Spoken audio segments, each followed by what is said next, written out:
Dust swirled across the parched main street of Rainvale, Texas, as Grace Bennett stepped from the general store, clutching her packages tightly against the hot wind that seemed determined to snatch away anything not firmly secured. Like hope, she thought bitterly, knowing the whispers that followed her like shadows through the struggling town. It was the summer of 1885, and Rainvale hadn't seen proper precipitation in nearly 8 months. The once fertile farmlands surrounding the small settlement had withered to cracked earth and brittle stalks. Cattle were being sold off at desperate prices or found dead near dried-up watering holes. And somehow, through a cruel twist of superstition and fear, the townspeople had decided Grace was to blame. "There she goes," came the expected whisper as Grace passed the barber shop. "The rain stealer." Grace quickened her pace, her boots kicking up small clouds of dust.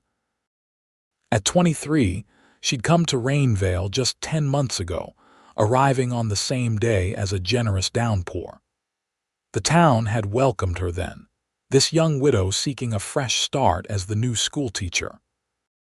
But as weeks without rain stretched into months, memories turned selective, and someone recalled that the drought had begun shortly after her arrival.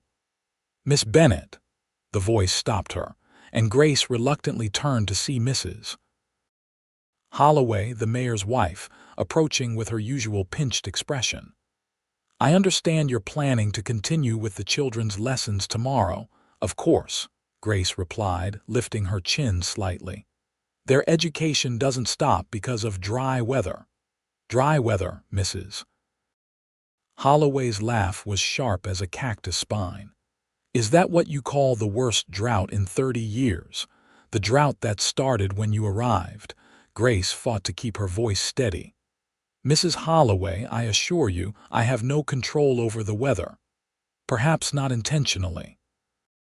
The older woman's eyes narrowed. "But there are those who believe some people carry misfortune with them. Bad luck follows certain folk like a rain cloud." Grace couldn't help the bitter irony in her voice. "I would think that would make me quite welcome right now." A few passers-by had stopped to listen, their expressions ranging from embarrassment to open hostility. "You weren't born here," Mrs. Holloway continued. "You don't understand our ways. In Rainvale, we respect the natural order. We don't interfere with it by teaching children their letters." Grace clutched her packages tighter. "That's hardly unnatural.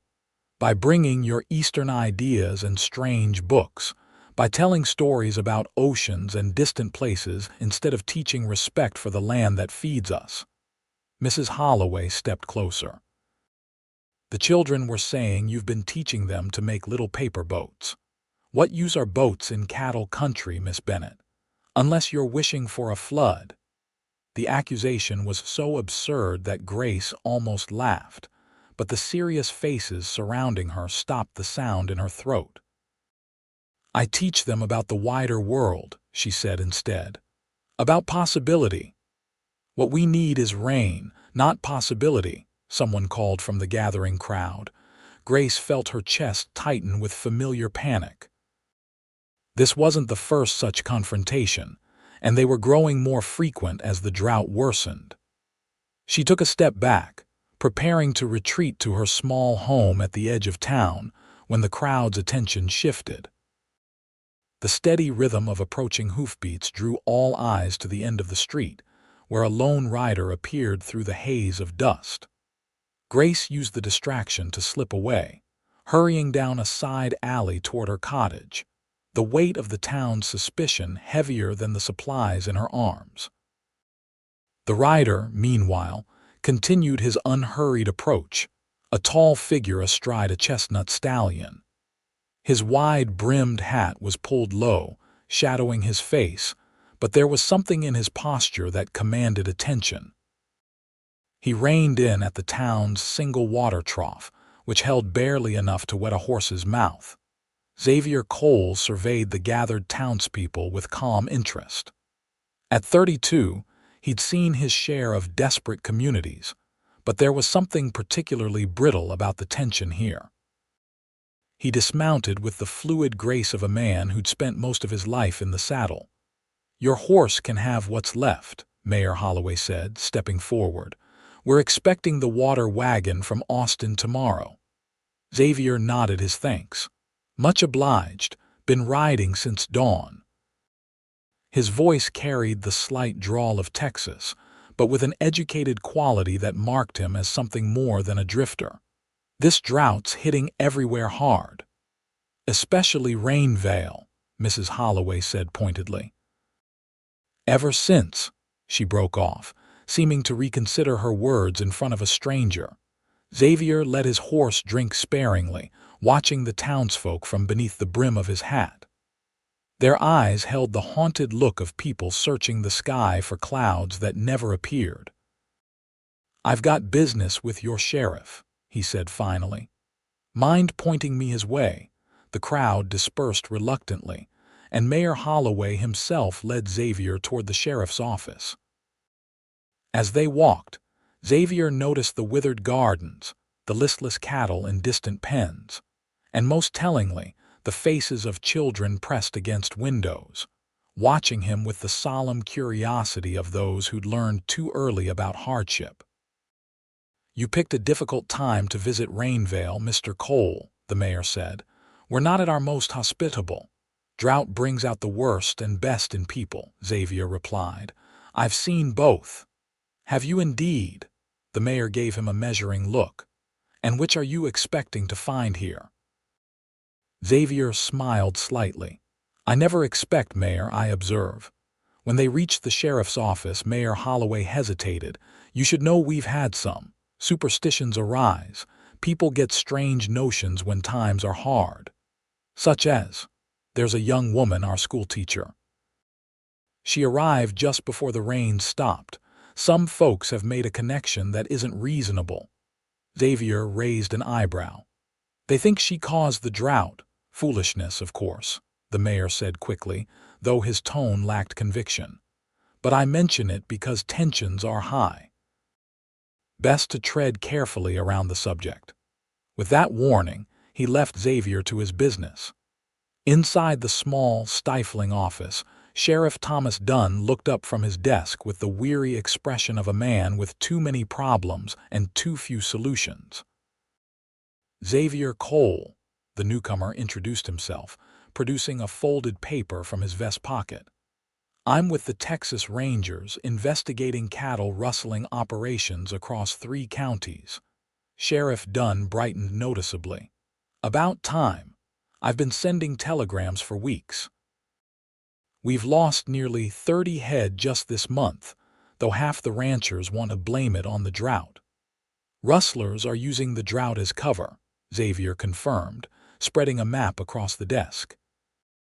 "They're moving cattle along this route, through Rainvale territory, then north toward the territories. I'm tracking a particular gang, led by a man named Silas Webb. They spent the next hour reviewing reports and plotting known theft locations." When they finished, the sheriff offered Xavier lodging at the town's small hotel.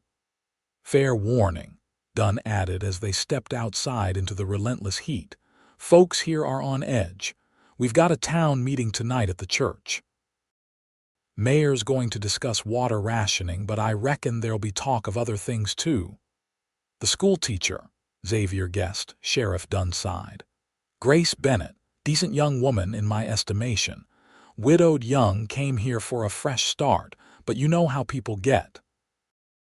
They need something to blame. Something they can control," the sheriff corrected. "Can't stop a drought, but they can run off a schoolteacher." Xavier nodded thoughtfully, watching as the afternoon sun cast long shadows across the dusty street. "I might attend that meeting. Always helps to know the temper of a town. Suit yourself. 8 o'clock at the church."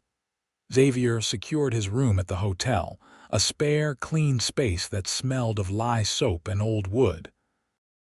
After settling his horse in the livery, he walked the length of the town, noting defensive positions, escape routes, and gathering places from professional habit. His attention was drawn to a small cottage set apart from the main cluster of buildings, where a young woman was attempting to coax life from a pathetic garden. Grace Bennett had shed her town dress for a simpler work frock, and she knelt in the hard, packed earth, carefully pouring a measured cup of water around the base of each struggling plant. Her movements were deliberate, almost reverent. Xavier paused by her fence, struck by the quiet determination in her face.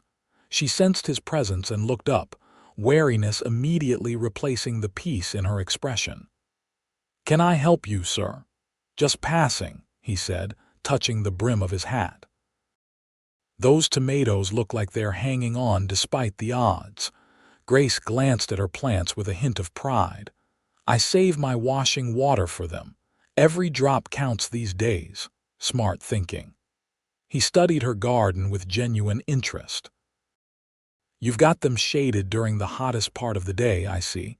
She seemed surprised by his observation. "Yes, the morning sun is gentler. My mother always said plants were like people. Push them too hard, they break. Give them just enough challenge, they grow stronger."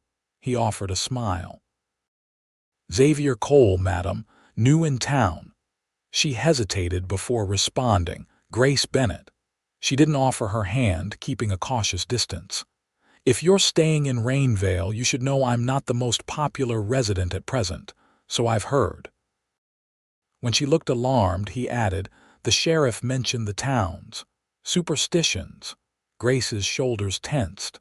"And do you believe a schoolteacher can stop rain, Mr. Cole?" "I believe rain comes when it's ready, madam, not before, not after." He said it simply, without mockery or condescension. Something in his tone made her look at him more carefully. He wasn't what she'd expected from a cowboy passing through. There was an intelligence in his gray eyes that suggested he saw more than he revealed. "That's not the prevailing opinion in Rainvale," she said finally. "Prevailing opinions are often wrong. History's full of examples." He gestured toward her cottage. "Your classroom. During school terms.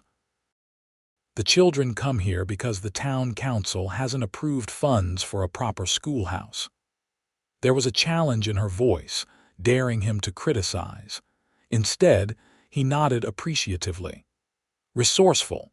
I imagine it makes for a more comfortable learning environment than some drafty hall." Grace wasn't sure how to respond to his lack of judgment. Most newcomers quickly adopted the town's stance toward her, eager to align themselves with the majority.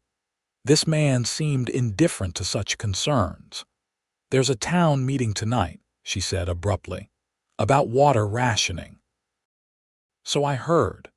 They'll talk about me too," she continued, a bitter edge creeping into her voice. "They always do, like I'm the reason the clouds pass us by." Xavier leaned against her fence post. "Will you go and give them the satisfaction of watching me defend myself against the impossible?" She shook her head. "I've learned that lesson." "What if someone spoke in your defense?" Grace laughed, though there was little humor in the sound. "Who would risk their standing in this town for the sake of a foreign schoolteacher? Someone who believes in truth, maybe." She looked at him with sudden suspicion. "And what's your interest in this, Mr. Cole? You're a stranger here." "I'm interested in justice, Miss Bennett. It's part of my profession." He straightened. "I should let you get back to your garden. Good evening." As he walked away, Grace felt an unfamiliar sensation, a small, reluctant spark of hope. She quickly tamped it down. Hope was dangerous in Rainvale these days, almost as dangerous as rain clouds. The town meeting began promptly at 8, the church pews filled with grim-faced citizens. Xavier slipped in quietly, taking a seat near the back where he could observe without drawing attention. Mayor Holloway stood at the pulpit, his face grave as he outlined the new water restrictions. "The well on the north side is producing less each day," he announced. "From now on, each household will be limited to 2 buckets daily. The cattle troughs will be filled only every other day. Murmurs of discontent rippled through the congregation. "What about the school teacher?" someone called out. "She's watering plants while our livestock die." The mayor raised his hands for calm. "Now, we've discussed this matter before. Not enough." This from Mrs. Holloway, rising from her front row seat. "Henry, you know as well as I do that things were different before she came." "Martha, please," the mayor began, but his wife was gathering steam. "I've been consulting with my sister in Galveston. She says there are signs when someone brings bad fortune. The Bennett woman matches everyone. She came from back east. She's a widow. Her husband died mysteriously. She keeps to herself. And who teaches children about boats in the middle of cattle country? It's unnatural." Xavier watched as the crowd's mood shifted, superstition feeding on fear until the very air seemed charged with it. Sheriff Dunn stepped forward. "Now hold on. We can't just blame Miss Bennett for a natural occurrence. Droughts happen in Texas, always have." "Not like this one," a rancher countered. 8 months without a drop. My granddaddy farmed this land for 60 years and never saw the like." "Maybe we should ask her to leave," someone suggested. "Just to see if it makes a difference." The suggestion gained traction rapidly, voices rising in agreement. Xavier observed the dynamics carefully, noting who seemed most eager for a scapegoat and who looked uncomfortable with the direction of the conversation. The mayor himself appeared torn, unwilling to directly endorse such action but equally unwilling to firmly oppose it. Xavier rose to his feet. The movement drew attention, and a curious hush fell over the assembly. "Folks," he began, his voice carrying easily through the church, "I'm just passing through your town, so I won't presume to tell you your business. But I've been riding through 3 counties these past weeks, and I can tell you this drought isn't limited to Rainvale. It stretches from here to the Oklahoma border and beyond." "Who are you to speak here?" Mrs. Holloway demanded. "Xavier Cole, Texas Ranger." He didn't mention his current assignment, letting them draw their own conclusions. "I've seen towns tearing themselves apart over water rights. I've seen others pulling together, finding solutions instead of blame." "This isn't about blame," the mayor protested. "It's about correlation." "Is it?" Xavier stepped into the central aisle. "Because from where I stand, it looks like you're ready to drive an innocent woman from her home based on nothing but coincidence and fear." "You don't understand our ways," Mrs. Holloway insisted. "I understand human nature, madam, and I understand drought. I grew up on a ranch near El Paso. We lost everything in '74, not because of any school teacher, but because that's the nature of this land. Rain comes when it's ready." His simple statement hung in the air. A few heads nodded in reluctant agreement. "Then what do you suggest we do, Ranger?" the mayor asked, sounding genuinely interested in an alternative. Xavier considered the question.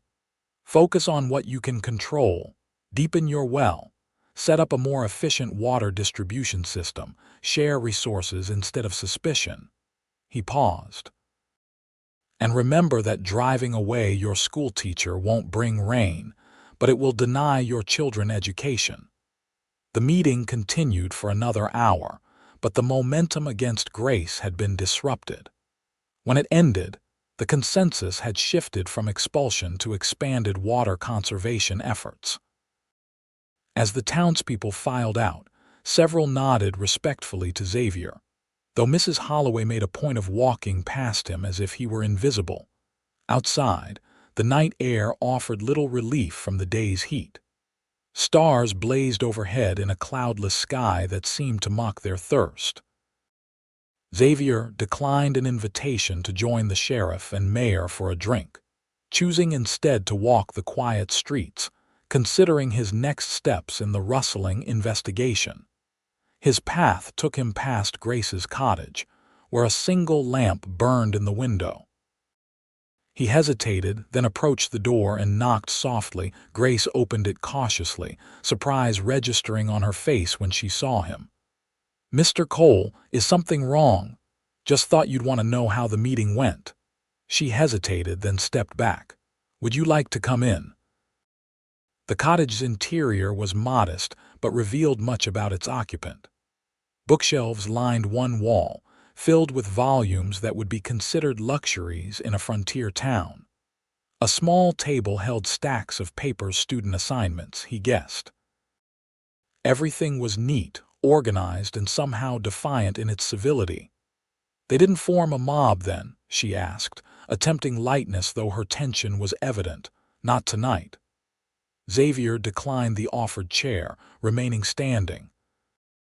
"The mayor's instituting stricter water rationing, but the talk of asking you to leave was discouraged." Grace studied him. "By you." "I simply pointed out that correlation isn't causation." A smile touched her lips. "Those exact words, to a church full of ranchers and shopkeepers." Xavier smiled back. "I might have phrased it differently." "Thank you," she said simply. "Though I doubt one intervention will change minds that are already set against me.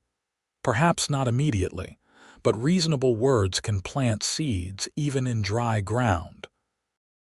Grace moved to her window, looking out at the starlit landscape. "Do you really believe that, after what you saw tonight?" "I've seen worse prejudice overcome by persistent truth." He joined her at the window. "Tell me about the widow part." "I beg your pardon, Mrs. Holloway mentioned you're a widow, that it's part of your bad fortune profile." Grace's face clouded. "My husband died of typhoid 2 years ago in Pennsylvania. We'd been married 8 months. She spoke matter-of-factly, though Xavier sensed the grief beneath her control. "Apparently that makes me suspicious, along with being educated and Eastern, and teaching children about the wider world." She turned to face him. "Mr. Cole, why are you really in Rainvale? Texas Rangers don't typically concern themselves with school teachers accused of weather manipulation." "No, they don't." He saw no reason to dissemble. "I'm tracking cattle rustlers who have been operating in this region. The drought makes their work easier. Ranchers are less likely to notice missing stock when so many are dying anyway." "That makes more sense." She seemed almost relieved to have a logical explanation. "Though it doesn't explain why you'd risk alienating the town by defending me." Xavier considered her question. "I don't like injustice, Miss Bennett. Simple as that." "Nothing's ever that simple," she countered. "Not in my experience." "Then perhaps you've had unfortunate experiences." He moved toward the door. "I should go. People will talk if I stay too long." "People already talk." But she nodded, following him to the door. "How long will you be in Rainvale?" "As long as my investigation requires." "Could be days, could be weeks." "Then I hope you find what you're looking for quickly, Mr. Cole. This town has a way of wearing down even the strongest convictions. I've noticed." He touched his hat brim in farewell. "Good night, Miss Bennett." "Good night, Ranger, and thank you again." As he walked back to his hotel room, Xavier reflected on the woman he'd just left. There was a resilience in her that impressed him, a refusal to be diminished by the town's treatment. But beneath that strength, he'd sensed a deep loneliness. It couldn't be easy, being the outsider, the convenient explanation for a natural disaster beyond anyone's control. The next morning dawned hot and clear, the sun rising like a furnace over the eastern horizon. Xavier was up early, questioning local ranchers about their cattle losses. By mid-afternoon, he'd identified a pattern that confirmed his suspicions. The rustlers were using a dry creek bed to the west as their route, moving cattle at night when the cooler temperatures made travel easier on the animals. He was returning to town when he encountered Grace walking along the road, a basket over her arm. She looked tired but composed, her simple blue dress protected by a practical apron. "Miss Bennett," he greeted her, slowing his horse. "You're a fair way from your cottage." "I've been visiting the Miller family," she explained. "Their youngest has a fever, and Mrs. Miller asked me to look in on him while she tends to their remaining cattle." Xavier frowned. "The town blames you for their misfortunes, yet they ask for your help. Ironic, isn't it?" Her smile was tinged with bitterness. "But Tommy Miller is one of my students. I couldn't refuse." He dismounted, falling into step beside her. "And the basket, supplies, medicine, some preserved food." She glanced at him. "What little I can spare." They walked in companionable silence for a moment before Grace spoke again. "I heard you've been questioning ranchers about missing cattle. Are you having any success?" "Some. I believe the rustlers will make their next move soon, possibly tonight. The moon is waning, which gives them better cover." "And you'll be waiting for them. That's the plan." He studied her profile, noting the determination in the set of her jaw. "You're not what I expected, Miss Bennett." "Oh, and what did you expect from a rain-stealing schoolteacher?" Someone more. Defeated. She considered this. "Some days I am defeated. Some days I pack my trunk and get halfway through a resignation letter to the school board." Her pace slowed. "But then I think of my students, of Tommy Miller and the others who still look at me like I have something valuable to offer, drought or no drought." "You're teaching them more than letters and numbers." "I hope so." She hesitated, then asked, "Will it be dangerous?" "Tonight, could be. Rustlers don't surrender their profits willingly." "Then be careful, Ranger Cole. Rainvale may need you more than they realize." They reached the edge of town where their paths would diverge. Xavier made a decision. "Miss Bennett, would you join me for supper at the hotel restaurant this evening, around 6? Surprise flickered across her face, followed by wariness. "That would be conspicuous." "Are you sure that's wise, given the town's feelings toward me?" "I'm not known for my wisdom in social matters," he admitted with a small smile. "But I'd value the company nonetheless." Grace studied him, clearly weighing the potential consequences. "Very well," she said finally. 6 o'clock. When she arrived at the hotel dining room that evening, Grace was acutely aware of the stares that followed her entrance. She'd worn her best dress, a modest garment of deep green that brought out the hazel in her eyes. Xavier rose from his table as she approached, his manner formal but warm. "Miss Bennett, thank you for coming." The meal began awkwardly, with a few other diners making little effort to disguise their interest in the unusual pairing. But as they talked, Grace found herself relaxing. Xavier asked intelligent questions about her teaching methods and listened with genuine interest to her responses. In turn, she learned about his upbringing on a West Texas ranch, his education in Austin, and his 8 years with the Rangers. "So you understand ranching," she noted. "That must help with your current investigation." "It provides context," he agreed.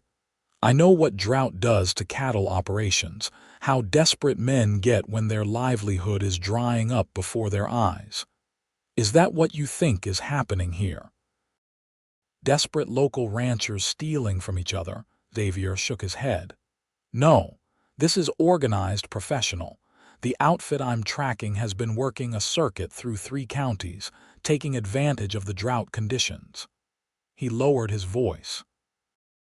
"They're led by a man named Silas Webb, former cavalry officer turned outlaw. Clever, ruthless, and very good at disappearing. And you think you'll catch him tonight? Perhaps not Webb himself, but some of his men. Enough to disrupt their operation at least." He hesitated, then added, "I'd prefer if you stayed inside this evening with your doors locked, just as a precaution." Grace raised an eyebrow. "Do you think these rustlers would have any interest in a schoolteacher's cottage?" "Probably not," he admitted. "But if there's trouble, I'd rather know you're safe." The concern in his voice stirred something in Grace, a feeling she'd not experienced since before her husband's death. She pushed it aside, focusing instead on practical matters. "I've lived through drought, disease, and the collective suspicion of an entire town, Mr. Cole. I think I can manage one more night." Their meal concluded, Xavier insisted on escorting Grace back to her cottage. The evening air was still warm, the streets mostly empty as the town conserved energy in the persistent heat. They walked in comfortable silence until reaching her door. "Thank you for the meal," Grace said, suddenly awkward. "It was nice to have conversation that didn't revolve around my alleged weather control abilities." Xavier smiled. "The pleasure was mine. And for what it's worth, if you could control the weather, I suspect you'd have brought rain months ago, if only to clear your name. Without question." She returned his smile, then grew serious. "Be careful tonight, Ranger. Always am, Miss Bennett." He waited until she was safely inside before turning away. As he walked back toward the center of town, Xavier was aware of curtains twitching in windows, of eyes following his movement. His association with Grace had been noted. He wondered if it would complicate his work here, then decided it didn't matter. Right was right, regardless of popular opinion. The hours passed slowly as Xavier waited at his designated observation point, a rocky outcropping overlooking the dry creek bed where he expected the rustlers to pass. Sheriff Dunn and 2 deputies were positioned further along the route, ready to close the trap once the thieves were fully committed to their path. It was well past midnight when Xavier detected movement, the subtle shifting of shadows against the starlit landscape. He tensed, watching as a small herd of cattle was driven quietly along the creek bed, guided by 4 riders who kept the animals moving at a steady pace. Xavier waited until they were fully in the trap zone before firing a single shot into the air, the signal for Dunn and his men to move in. What followed was brief but chaotic. Shouts, gunfire, the panicked lowing of cattle. 2 of the rustlers surrendered quickly when they saw they were outnumbered. A third tried to flee and was caught. The fourth, more determined, exchanged fire with the lawman before taking a bullet in the shoulder and falling from his horse. By dawn, all 4 men were secured in Rainvale's small jail, their stolen cattle corralled nearby. Xavier, dusty and tired but satisfied with the night's work, was conferring with Sheriff Dunn when a commotion erupted outside. "Fire!" came the cry, followed by the clanging of the town's alarm bell. "Fire at the Bennett place." Xavier's heart seemed to stop. Without a word to the sheriff, he sprinted for his horse and rode hard toward the edge of town, dread building with every hoofbeat. As he crested the small rise before Grace's cottage, he saw the horrifying sight. Flames engulfing the rear of the building, where he knew her small classroom was located. A crowd had gathered, some forming a bucket line from the town's precious water reserves, others simply watching. He leaped from his horse before it had fully stopped, scanning frantically for Grace among the onlookers. Not seeing her, he pushed through the crowd toward the burning building. "Miss Bennett," he shouted. "Is she out?" "Hasn't come out yet," someone answered, and Xavier's blood ran cold. Without hesitation, he kicked in the front door and plunged into the smoke-filled cottage. "Grace," he called, coughing as the acrid smoke filled his lungs. "Grace, where are you?" A weak response came from the rear of the house. Following the sound, Xavier found her in the classroom, desperately trying to salvage books and student papers as flames consumed the outer wall. "What are you doing?" he shouted, grabbing her arm. "We have to get out." "My students' work," she protested, clutching a stack of papers. Their stories, their drawings. A burning timber crashed down nearby, and Xavier didn't wait for further argument. He lifted Grace bodily and carried her through the thickening smoke toward the door. Outside, he set her down a safe distance from the building. both of them coughing and gasping for clean air. The bucket brigade was fighting a losing battle. With water so precious, they couldn't afford to use enough to truly combat the flames. Within an hour, the cottage was reduced to smoldering ruins, only the stone chimney standing intact amid the charred debris. Grace sat on the ground, soot-streaked and silent, watching as her home and classroom disappeared. Xavier crouched beside her, his own face blackened with smoke. "Are you hurt?" he asked gently. She shook her head. "Just some minor burns." She held out her hands, which showed red, blistered patches where she'd touched hot objects while trying to save her students' work. "It's gone. Everything. My books, my teaching materials."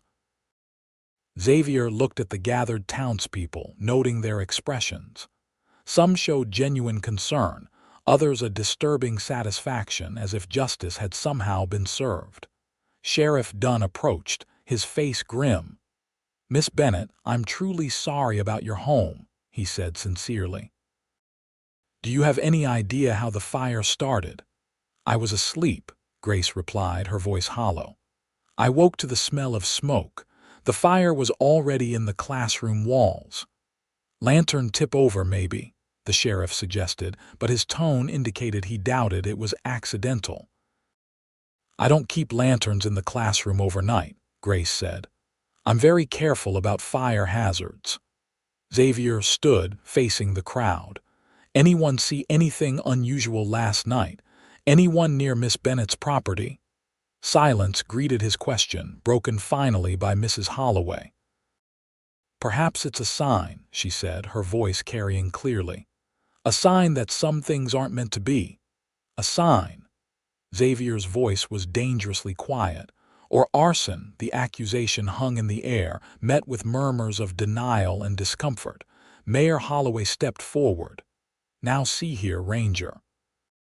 That's a serious allegation with no proof." "I'll find proof," Xavier promised, his jaw set. "And whoever did this will face justice." "In the meantime," Sheriff Dunn interjected, "Miss Bennett needs a place to stay." An uncomfortable silence followed as the townsfolk looked at each other, no one volunteering. Grace watched their faces, her expression one of resigned understanding. "Miss Bennett can stay at the hotel," Xavier said firmly. "I'll arrange it." "That's not necessary," Grace began, but Xavier cut her off. "It is necessary, and it's done." He helped her to her feet. "Can you walk, or shall I carry you again?" A ghost of a smile touched her lips.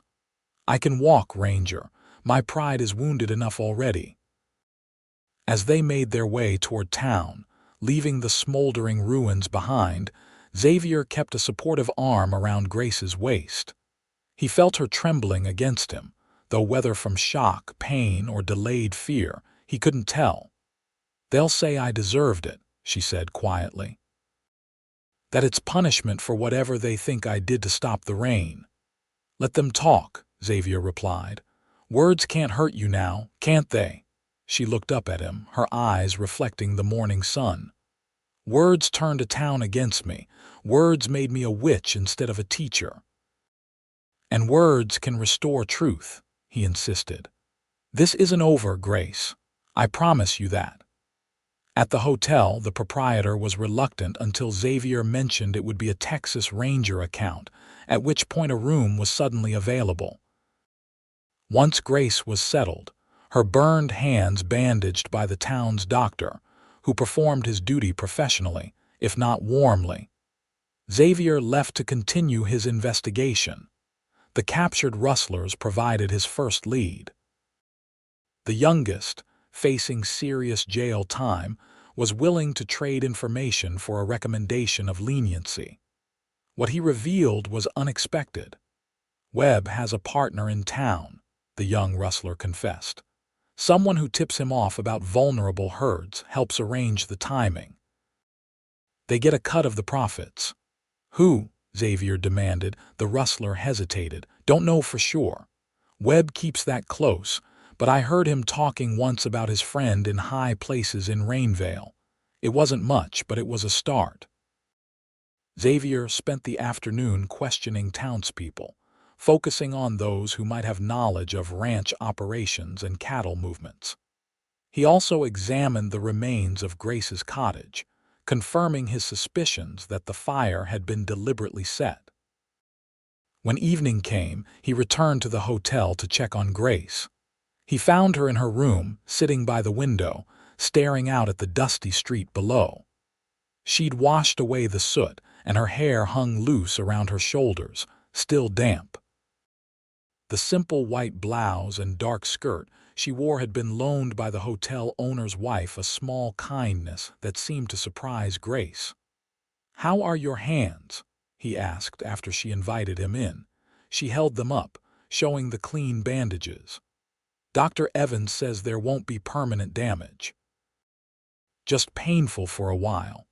Xavier sat in the room's single chair. "I've been investigating the fire. It was deliberately set, Grace. Someone poured kerosene along the back wall and lit it." She nodded, unsurprised. "I smelled it when I woke. I just couldn't understand why anyone would." Her voice faltered. "What did the children ever do to deserve losing their school?" "It wasn't about the children," Xavier said gently. "It was about fear and superstition, or something else entirely." When he looked questioningly at her, Grace continued, "What if it's connected to your rustlers? What if someone wanted to create a distraction while you were capturing them?" Xavier considered this. "It's possible. The timing is suspicious. Or what if they wanted to punish you for interfering by targeting someone they'd seen you with?" That possibility hadn't occurred to him, and it struck Xavier with the force of a physical blow.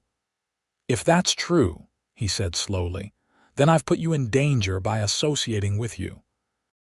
You've been the only person in this town to show me genuine kindness," Grace replied. "I won't regret that, whatever the reason for the fire." They talked for another hour, sharing theories and information. Grace proved to have a keen, analytical mind, making connections Xavier might have missed. When he finally rose to leave, he found himself reluctant to go. "I've arranged for meals to be brought to your room," he told her, "and I've asked the sheriff to post a deputy nearby, just as a precaution. You think whoever set the fire might try again? I think I'm not taking any chances with your safety." He moved to the door. "Rest now. Tomorrow we'll figure out your next steps." "Xavier," she said, stopping him. It was the first time she'd used his given name. "Thank you. Not just for the room and meals, but for believing in me when no one else would." The simple sincerity in her voice touched him deeply. "Good night, Grace." As he closed her door, Xavier was troubled by a realization that had been growing since he'd first seen her cottage in flames. His feelings for Grace Bennett had moved beyond professional concern into something much more personal. It was a complication he hadn't anticipated and couldn't afford, not in the middle of an investigation. Yet he couldn't deny the fierce protectiveness he felt, or the admiration for her resilience. Grace Bennett was unlike any woman he'd ever known, educated but practical, strong but vulnerable, and possessed of a moral courage that humbled him. The next morning brought a new development. The water wagon from Austin, overdue by 3 days, finally arrived in Rainvale. With it came news that made the town buzz with excitement. Rain had fallen in Austin, breaking their drought. Perhaps, people whispered, it would reach Rainvale soon. Xavier used the distraction to continue his investigation, focusing now on identifying Sila's Webb's local partner. His suspicions had narrowed to 3 possibilities: a ranch foreman with gambling debts, a shopkeeper whose business was failing, and, most troubling, Mayor Holloway himself, whose cattle operation had somehow lost fewer head than his neighbors. Grace, meanwhile, faced a difficult decision. With her home and classroom destroyed, she had little reason to remain in Rainvale. The school board had called an emergency meeting to discuss her position, and the outcome seemed predetermined. Yet the thought of leaving felt like surrendering to the very superstition she'd fought against. She was considering her options when a knock came at her hotel room door. Opening it cautiously, she found Tommy Miller, the boy she'd tended during his fever, standing in the hallway with his mother.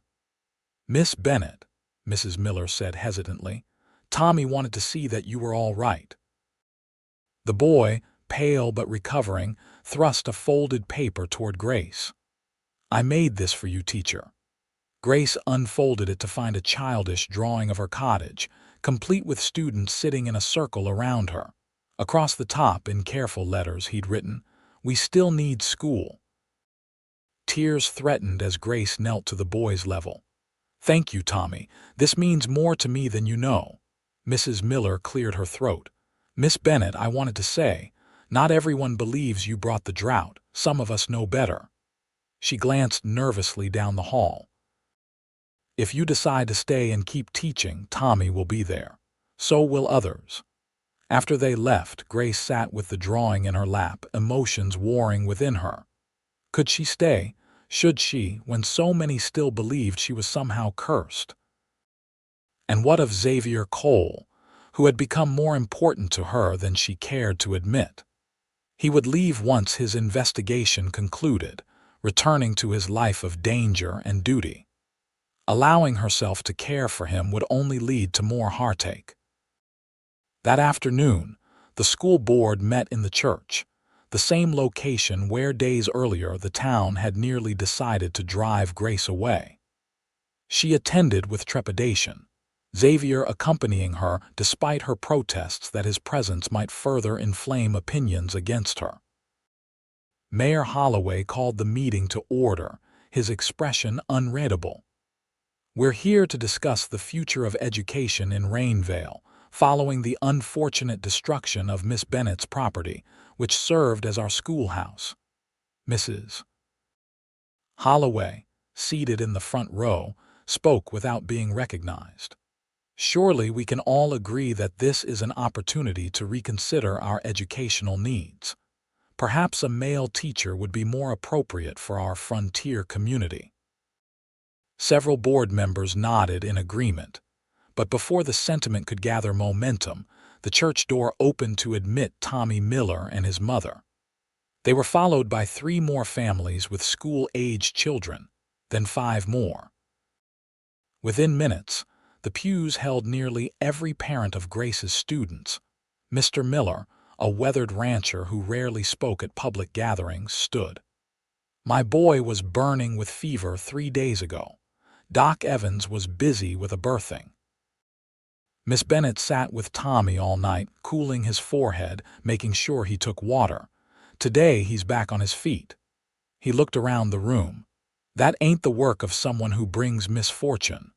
Others spoke up, each with a story of Grace's dedication to their children. Xavier watched with growing admiration as the tide of opinion visibly shifted. Not everyone was convinced Mrs. Holloway and her closest allies maintained their stony disapproval, but the majority seemed swayed by the simple testimonials. When the initial discussion concluded, Mayor Holloway cleared his throat. "It seems there's considerable support for Miss Bennett to continue as our teacher. However, the practical matter remains. We have no schoolhouse." "We'll build one," Mr. Miller declared. "A proper one this time on town land." "With what water?" someone objected. "We can barely spare enough for mixing mortar." "We'll haul it from the creek if we have to," another parent insisted. "Our children need schooling." "And in the meantime," the mayor pressed, "where will classes be held?" Silence fell as the practical challenge registered. Then a voice spoke from the back of the church. "The Palmer place is empty since old Jim died last winter. It's not much, but it's standing and has a good-sized front room." Heads turned to see Sheriff Dunn, who had entered quietly during the discussion. "Jim's nephew in San Antonio inherited it, but he's not planning to move here. Might be willing to rent it out cheap for a school." The idea gained immediate support. Within an hour, Arrangements had been made to secure the Palmer cabin, with parents volunteering to help adapt it for classroom use. Grace, overwhelmed by the sudden reversal of her fortunes, sat in stunned silence as the meeting concluded with a tentative plan to resume classes the following week. As the church emptied, Xavier touched Grace's elbow. "See, not everyone believed the superstitions." "It appears not," she agreed, still processing the unexpected turn of events, "though I wonder what changed their minds." "Sometimes people just need time to remember their better nature," Xavier suggested, "and perhaps a crisis to clarify what truly matters." They walked together toward the hotel, the afternoon sun beating down on the dusty street. Despite the continuing drought, there was a lightness in Grace's step that hadn't been there before. "I've been invited to stay with the Millers until the school arrangements are finalized," she told Xavier. Mrs. Miller insisted. "It seems I've been promoted from witch to honored guest." "Not entirely," Xavier cautioned, nodding toward Mrs. Holloway, who was watching them from the mercantile porch with undisguised disapproval. "Some minds aren't so easily changed." "I can live with that," Grace decided, "as long as I'm allowed to teach." Xavier's expression grew serious. "Grace, about the fire. I'm getting closer to identifying who did it and why. I believe it's connected to the rustling operation." "You think someone in town is working with the thieves?" "I'm almost certain of it. And I think they set the fire as a distraction, or possibly as a warning to me." He hesitated. "Which means you could still be in danger." Grace considered this. "Then we should set a trap." "We?" Xavier raised an eyebrow. "There is no we in this, Grace. This is Ranger business." "It became my business when someone burned down my home," she countered. "Besides, I know this town better than you do despite their treatment of me. I can help." Xavier looked as if he wanted to argue, then sighed. "What did you have in mind?" The plan they developed was simple but effective. Grace would let it be known that she had salvaged a particular book from the fire, one that contained records of unusual activities she'd observed around town. She wouldn't specify what those activities were, leaving potential suspects to worry their own misdeeds had been documented. "Whoever reacts most strongly is likely our culprit," Grace explained. "Or at least someone with something to hide." Xavier had reservations about using Grace as bait, but he had to admit the strategy had merit. They would spring their trap the following evening at a town gathering to celebrate the water wagon's arrival and plan the new schoolhouse construction. That night, Grace moved her few remaining possessions to the Miller home, where she was given a small but comfortable guest room. The family's welcome was warm and genuine, making her wonder how she could have spent so many months feeling isolated in Rainvale when such kindness existed beneath the surface. Xavier, meanwhile, continued his discreet investigation, watching the town's reaction as Grace casually mentioned her salvaged records to strategic individuals throughout the day. By evening, the information had spread through Rainvale like wildfire in dry grass.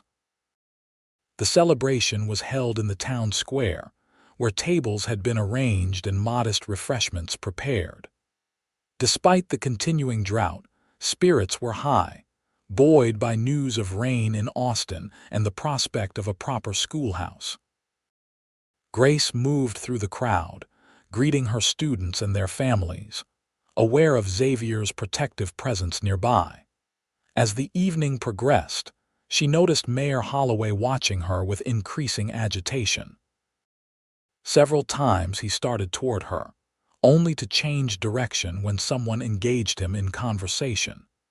His behavior grew more erratic as the night wore on, especially after his third visit to the whiskey barrel. Xavier observed this as well, and by unspoken agreement, they implemented the next phase of their plan. Grace retrieved a leather-bound book from her reticule, actually her personal diary, but no one else knew that, and made a show of reviewing its contents while seated at a somewhat isolated table. It didn't take long for Mayor Holloway to approach, his face flushed with alcohol and anxiety. "Miss Bennett," he said, trying to sound casual, "I understand you rescued some of your teaching materials from the fire." "Just a few things," Grace replied, closing the book but keeping her hand on its cover. "This was particularly important to me." "Ah, and what sort of book is it, may I ask?" His attempt at nonchalance was betrayed by the sweat beading on his forehead despite the cool evening air. "Just observations," Grace said vaguely. "Things I've noticed around town. You'd be surprised what a newcomer sees that locals might overlook." The mayor's hand twitched toward the book. "Perhaps I could have a look. Professional interest, you understand, as mayor." Grace pulled the book closer to herself. "I'd rather not, Mr. Mayor. Some of my observations are rather personal." Holloway's demeanor changed abruptly. "I insist, Miss Bennett. As mayor, I have a right to know if you're keeping records about my town and its citizens." "I don't believe you do have that right," Grace replied calmly, though her heart was racing. "This is private property." "Nothing is private when it concerns the welfare of Rainvale." Holloway's voice rose, drawing attention from nearby tables. He grabbed for the book, but Grace held tight. In an instant, Xavier was there, his hand closing firmly around the mayor's wrist. "That's enough, Mayor Holloway." "This doesn't concern you, Ranger," Holloway snarled, trying to pull free. "This woman has been documenting God knows what. She's been documenting your meetings with Silas Webb," Xavier said quietly, "for the mayor's ears alone. And the arrangements you made to let him move stolen cattle through Rainvale territory." Holloway's face drained of color. "You can't prove anything." "Can I?" Xavier released the mayor's wrist and stepped back. "One of Webb's men talked, Holloway, gave us dates, times, amounts paid. All we needed was to confirm the local contact. You just did that for us." The mayor's eyes darted around the gathering, now watching the confrontation with confused interest. His wife was pushing through the crowd toward them, her face tight with concern. "It wasn't my idea," Holloway said quickly, his voice dropping to an urgent whisper. "Webb approached me. Said he'd burn the whole town if I didn't cooperate. What was I supposed to do?" "Your duty," Xavier replied coldly. "Instead, you let him steal your neighbor's livestock, and when I got close to discovering the truth, you burned Miss Bennett's home to create a distraction." "No." Holloway looked genuinely shocked. I wouldn't." "Henry, what's happening?" Mrs. Holloway demanded, reaching her husband's side. "What is this ranger accusing you of?" Xavier studied the woman's face closely, noting the calculation behind her outrage. "Perhaps your wife can explain about the fire, Mayor, since she's the one who said it." The stunned silence that followed was broken by Mrs. Holloway's brittle laugh. "That's absurd. Why would I burn down the schoolhouse? To protect your husband," Grace said quietly. "You knew I walked the town at night when I couldn't sleep. You were afraid I might have seen the mayor meeting with strangers with Webb or his men." She opened her diary, revealing ordinary entries about daily life, not the damning evidence the Holloways had feared. "I hadn't, as it happens." "But you couldn't risk it." And, Xavier added, "you wanted to drive Miss Bennett away. The fire served both purposes." Sheriff Dunn had joined them, his expression grim as he absorbed the accusations. "That true, Martha, Henry?" The mayor seemed to collapse in on himself, suddenly looking older and smaller. "Martha, tell me you didn't." His wife's face hardened. "You were going to lose everything, Henry. Your position, your reputation, our ranch. All because you were too weak to stand up to Webb's demands." She turned on Grace, her voice venomous. "And you coming here with your fancy education and strange ideas, turning the children against our ways. You deserved worse than losing that shack." Sheriff Dunn stepped forward. "Martha Holloway, I'm placing you under arrest for arson." He turned to the mayor. "And Henry, you're under arrest for conspiracy with known criminals. Both of you come with me." The celebration dissolved into chaos as the arrests were made. Townspeople gathered in shocked clusters, trying to make sense of the night's revelations. Grace found herself surrounded by her students' families, their protective presence a stark contrast to the isolation she'd experienced for so long. Xavier stayed by her side through it all, fielding questions from the sheriff and concerned citizens. It was well past midnight when they finally had a moment alone, standing on the porch of the Miller home under a canopy of stars. "You were magnificent," Xavier told her softly. "I've known seasoned lawmen who couldn't have handled that confrontation with your composure." Grace smiled tiredly. "I've had practice keeping my composure in difficult situations, though I'll admit this was a new level of challenge. What will you do now? Stay in Rainvale?" "I think so. After tonight, I believe I can make a real home here." She looked up at him, her expression vulnerable in the starlight. "What about you? Will you leave now that you've solved your case?" Xavier hesitated. "My job is to track down Silas Webb himself. The mayor's confession gives us new leads, but the work isn't finished." "I see." Grace tried to hide her disappointment. "Of course. You have your duty, Grace." Xavier took her hands gently in his, mindful of her healing burns. "When this is over, when Webb is captured, I'll come back, if you'll have me." "As what, Xavier?" "A visitor passing through, a friendly ranger checking on a past case." "As a man who believes he's found something more valuable than any duty." He stepped closer. "If you'll wait, I'll return, and then we can decide together what comes next." Grace searched his face in the darkness. "How long?" "A month, 2 at most." She considered this, weighing the uncertainty against the certainty of her feelings for him. "I'll wait," she said finally. "This town has taught me patience, if nothing else."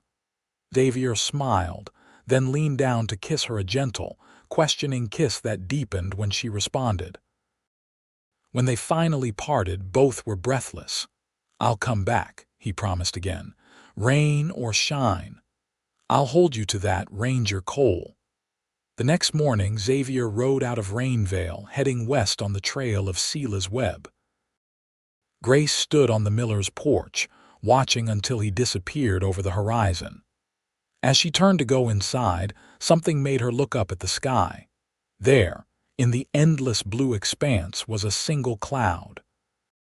2 months later, Grace sat on the porch of the newly constructed schoolhouse, watching her students playing in the yard during their midday break. The drought had finally broken 3 weeks earlier, the rain coming in a gentle, persistent shower that lasted for 2 days. The land around Rainvale was beginning to recover, patches of green emerging from the formerly barren earth. Tommy Miller ran up to her, his face alight with excitement.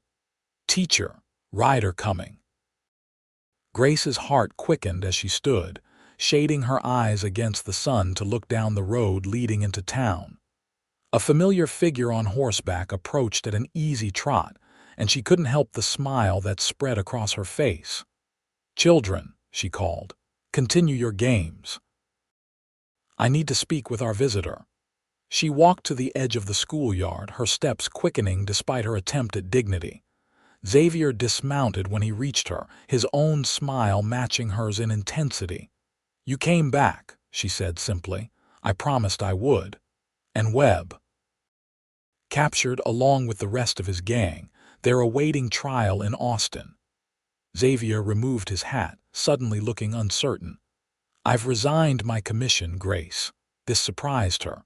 "Why? You love being a ranger." "I do, but I've realized there are other things I might love more." He reached for her hand. "The Rangers have offered me a training position in Austin, teaching new recruits. It would mean settling in one place, having a home." "Austin is a fine city," Grace said carefully. "You'd be good at teaching." It's also close enough to Rainvale for regular visits. His gray eyes held hers. Or for a certain schoolteacher to consider relocating if she were so inclined. Grace considered him thoughtfully. Are you asking me something, Xavier Cole? I'm asking if you might consider a future that includes me, he said directly. Whether that's in Austin or Rainvale or somewhere else entirely. Grace looked back at the schoolhouse, at the children playing in the yard, at the town that had finally accepted her as one of their own. Then she looked at Xavier, this man who had believed in her when no one else would. I've grown fond of Rainvale, she said slowly. Now that it's decided I'm not a witch after all. Xavier's face fell slightly. I understand. You've built something important here. However, she continued, enjoying his reaction, the school term ends in 6 weeks. And I've been thinking that perhaps a change would be good for me. She stepped closer to him. Particularly a change that includes someone I've missed terribly these past months. The hope that bloomed in Xavier's eyes made her heart swell. Is that a yes? It's a yes, Grace confirmed. Though I should warn you, I come with several crates of books and some very definite opinions about proper education. I wouldn't have it any other way. Xavier pulled her into his arms, unconcerned with the curious stares of her students. Did you know, he murmured against her hair, that it rained in Austin the day I resigned, a real downpour right when I made my decision? Grace laughed. Are you suggesting I control the weather after all? No, he said, smiling down at her. Just that sometimes, rain comes exactly when it's ready, just like love. 6 months later, Grace and Xavier were married in a simple ceremony in Austin, where they had established their new home. Many of Grace's former students and their families made the journey to attend, including the Millers, who presented the couple with a handcrafted quilt depicting rain clouds over flowering plains. Xavier's position with the Ranger training program proved to be a perfect fit for his skills and experience, while Grace found fulfilling work at a progressive school for girls, where her educational ideas were welcomed rather than suspected. On their first anniversary, they sat together on the porch of their modest but comfortable home, watching a summer storm roll across the Texas sky.